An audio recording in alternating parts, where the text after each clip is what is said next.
Wait, wait, hold up, everyone. Hold up. All right. Welcome everyone to the El Toro La Liga show. First time in a long time. Obviously I did not do this last week. And obviously I'm doing the game week or episode 12 in about 30 minutes. So this is going to be about a 15, 20 something minute show. And then I'll go to game week 12 or episode 12 of the show. The reason why I wasn't able to do this, I don't know why I have Charlie's thing down there. Um, but the reason why I wasn't able last week was, if you really want me to be very blunt about it, I was drunk and I was hungover, and I was like, I'm a bit lazy. Last Friday, I'm not drunk. Obviously, I'm not. Maybe later tonight. It's Friday night.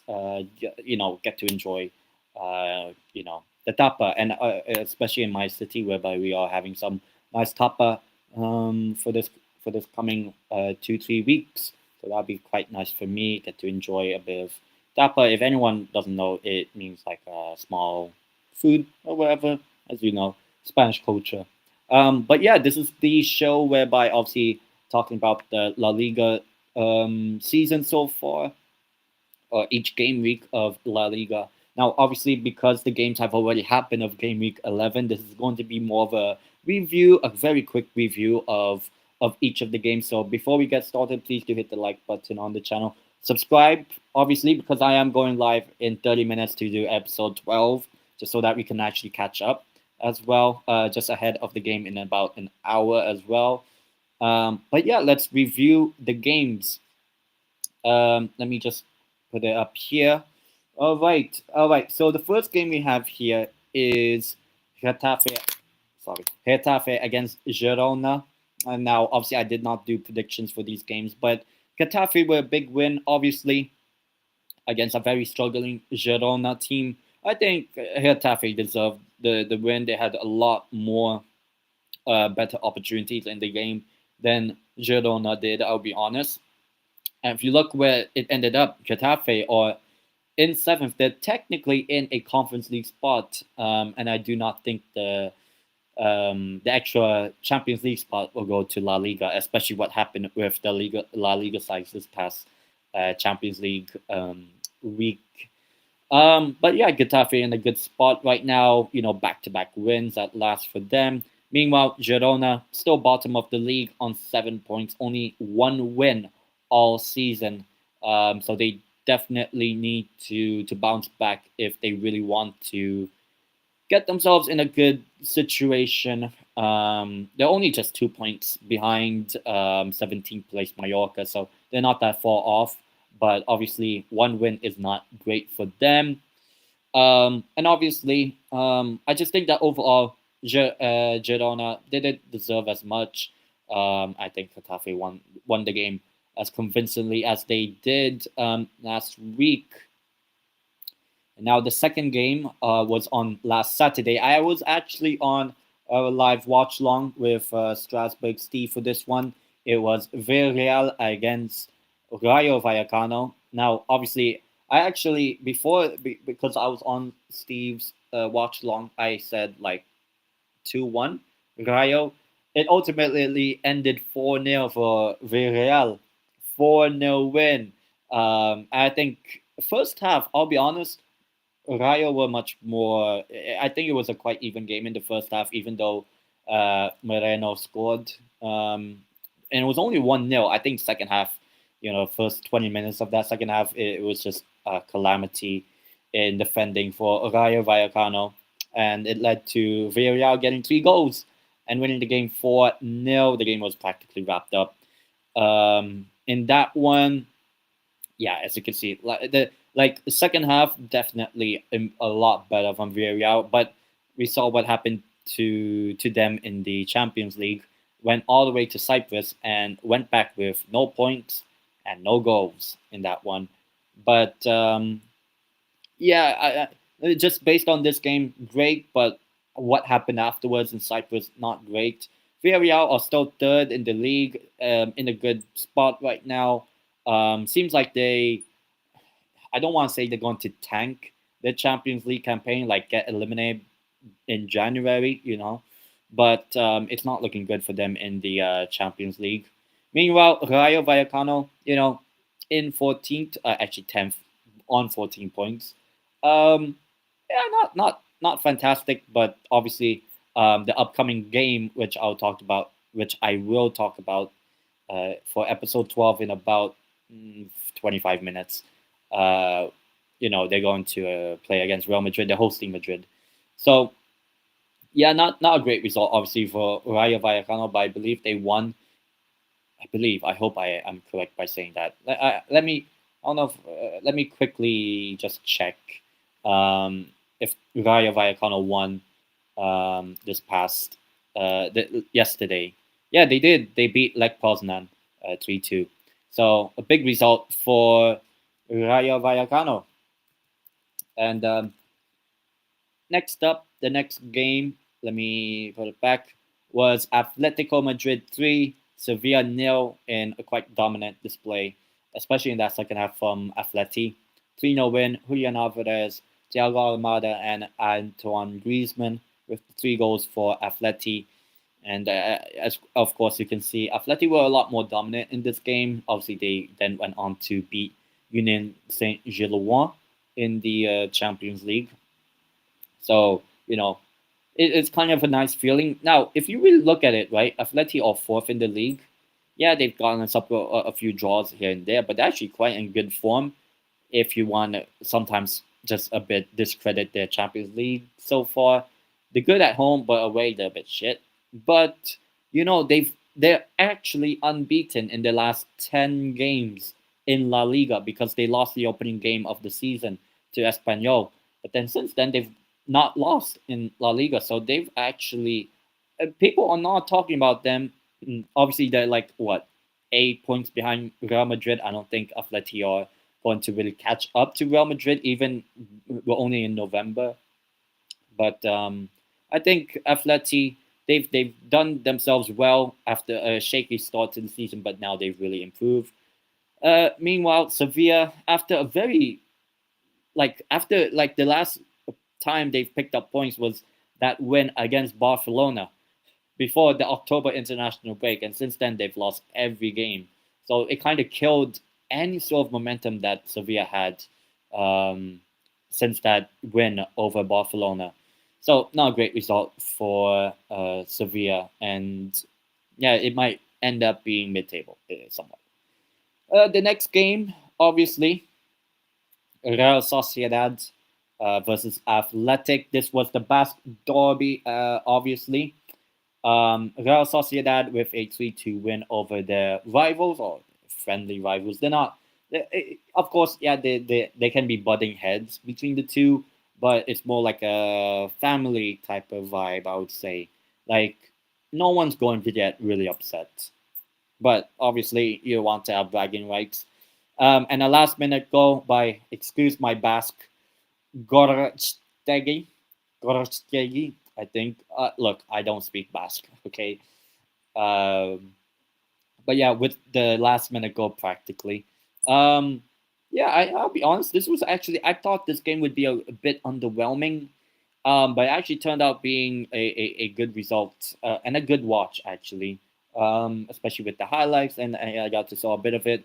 I think this game kind of highlighted, usually in the Basque derby, usually it's the home side, whoever's hosting the derby, that wins the derby. So Sociedad were at the Anoeta, so they won. Even though they're in a similar position, Sociedad in 14th, Athletic in 11th, and obviously Athletic in the Champions League, obviously played Newcastle United, my team. We beat them 2-0. Athletic in that game were okay, but not like anything special, I'll be honest. Sociedad, unbeaten in the last 3 back-to-back wins for the first time this season. Maybe now they've kind of picked up form. Sociedad had a fucking shit start to the season, but that win over the rivals will definitely inspire some confidence.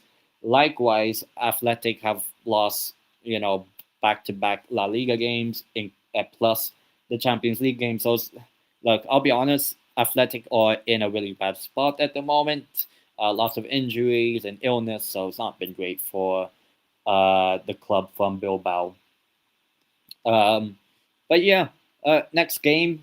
Yeah, not great from Valencia. I'll be honest. I might pick on Valencia to do okay in La Liga, but Real Madrid with a 4-0 win, a 4-0 win for Real Madrid. Kylian Mbappe with the goals, 2 goals for him. Jude Bellingham and Alvaro Carreras. Carreras with a really good goal, really good effort to score the 4th goal in that game. But Real Madrid were very dominant. Look, 19 shots, 10 of them on target, scored almost half of the goals, half of those shots on target being goals. Valencia barely offered anything in that game. There was just, like last season, this game ended in a 2-1 win for Valencia, but this was just 10 times different. Real Madrid can keep the 10-point, not 10-point, maybe someday it might, 5-point lead over Barcelona.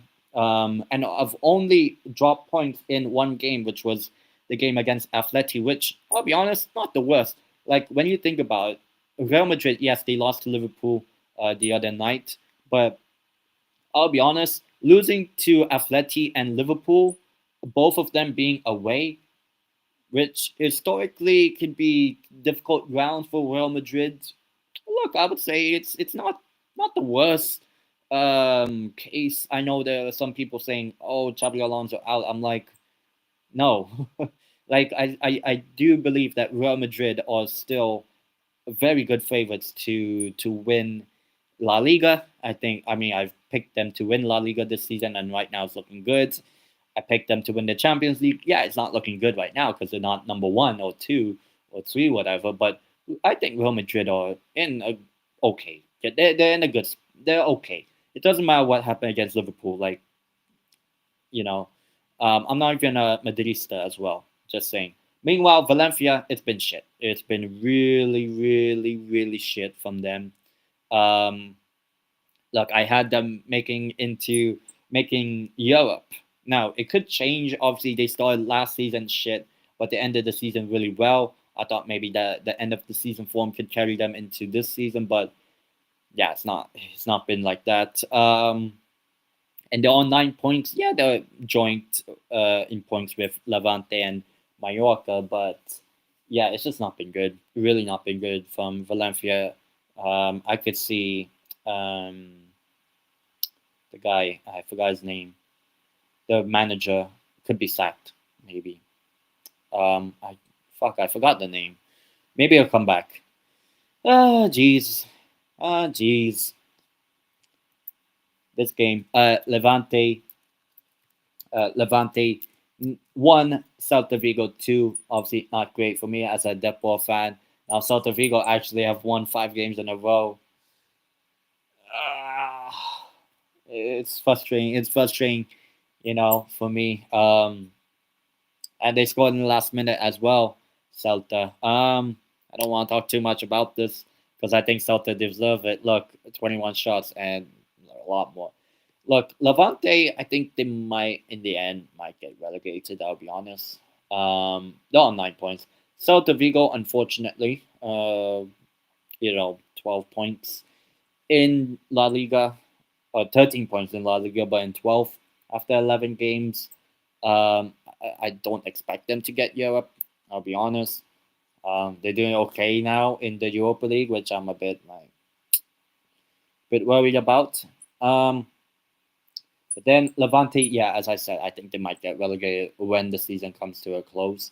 We're about a third of the way through the season, and I just don't really see Levante having enough quality. They might finish maybe like 18th, something like that. Who knows? Who knows? They could still prove me wrong. They could still prove me wrong. Next up was a big win, actually, when you think about it. Alavés, the team I've kind of hyped up. Alavés, 2-1 win. Alavés, 2-1 win over Espanyol. 2 first half goals. Denis Suarez and Lucas Boye, who eventually got sent off like in the last minute. But a huge win for Alavés, beating Espanyol. Even though I think this game was actually a bit even when you think about the chances that both teams had. But yeah, Alavés, look, both teams, Espanyol in sixth, Alavés in eighth.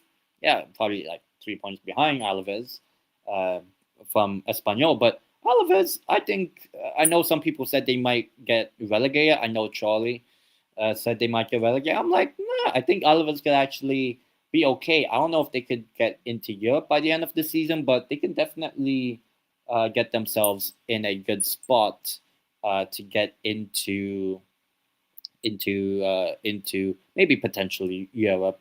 Who knows? Deportivo Alaves. But a good win for them over Espanyol, definitely. Next up, we have is a big win for Barcelona. Just kind of getting back to winning ways, at least in La Liga, because in the Champions League they drew 3-3. But a 3-1 win over Elche. I would say my only concern now getting towards Barcelona is defense. Like the defense is a bit shit. You saw that against Elche. Elche maybe had maybe one or two chances. But then against Club Brugge the other night, not great.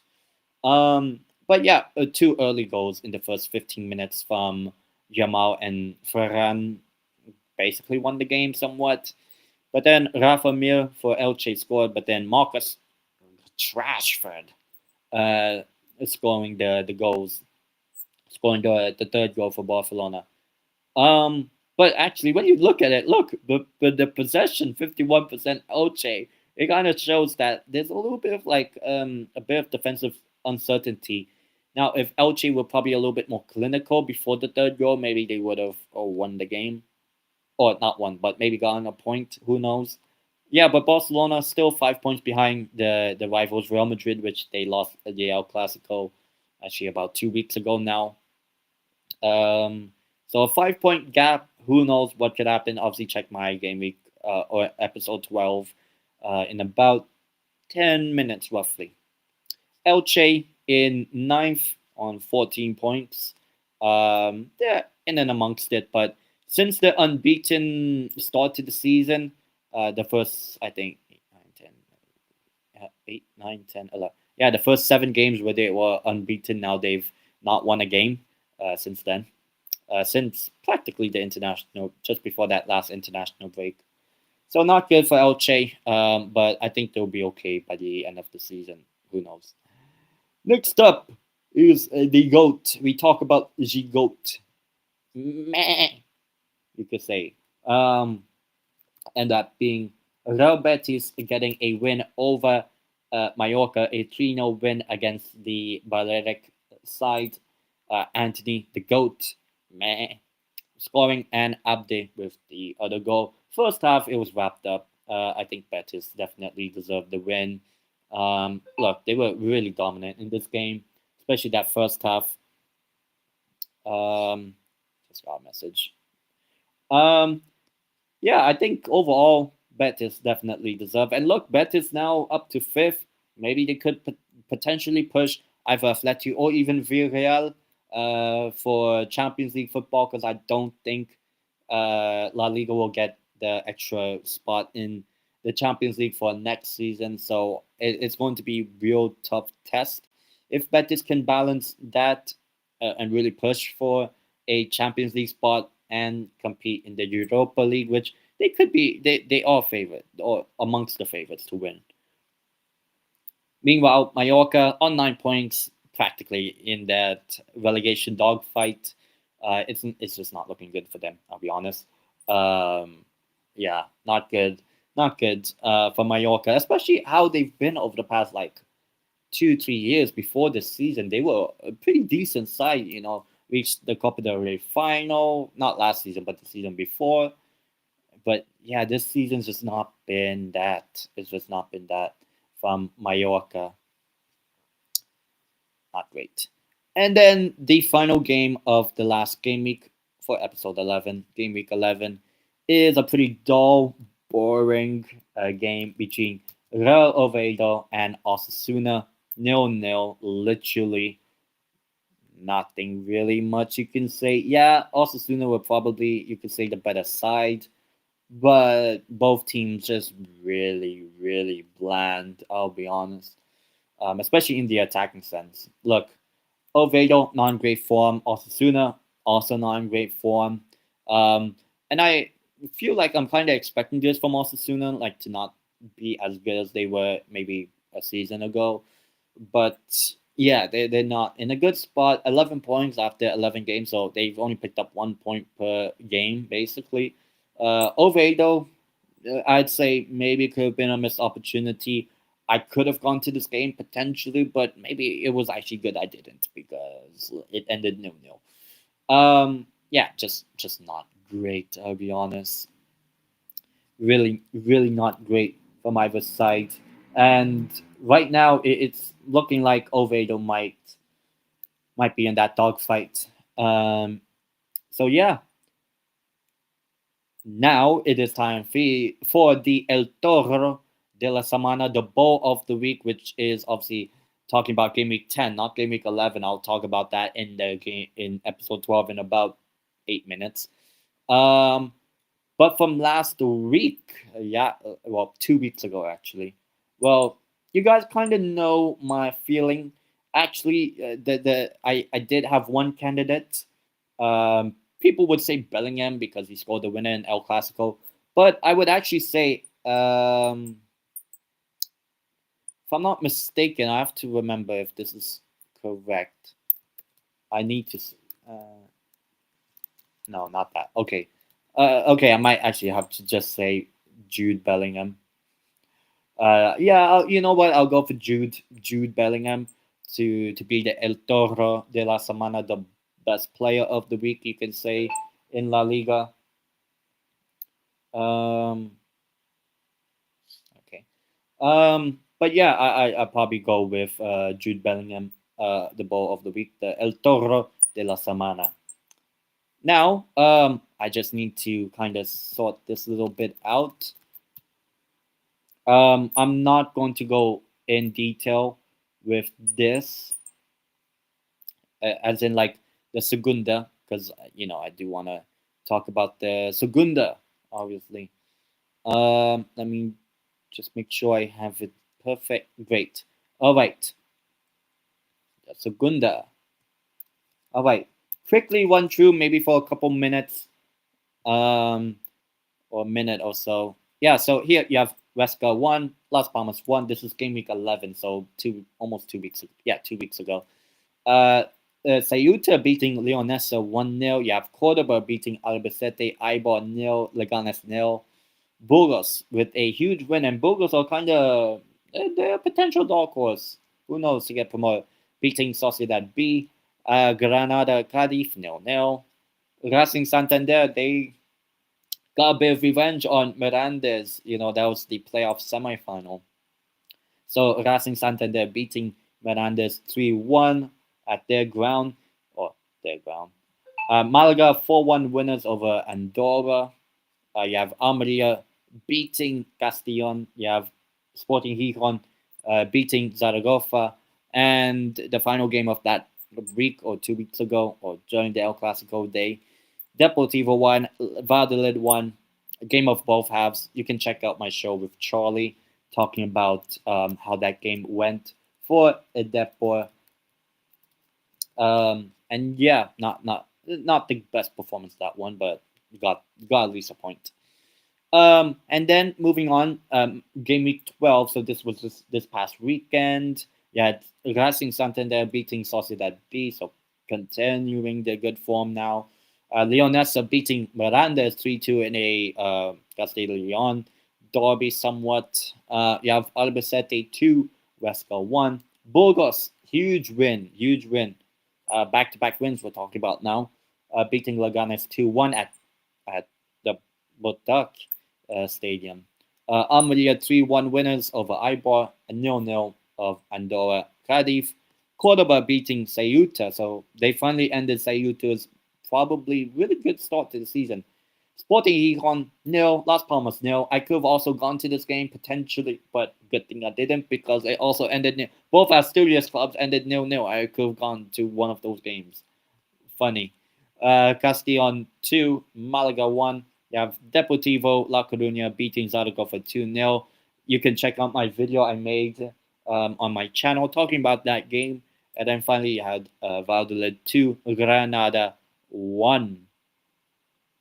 And also, from game week 10, because this was a bit rescheduled, Sociedad B did beat Huesca 2-0 on Wednesday, this past Wednesday, so a couple of nights ago. I have to start my show very soon.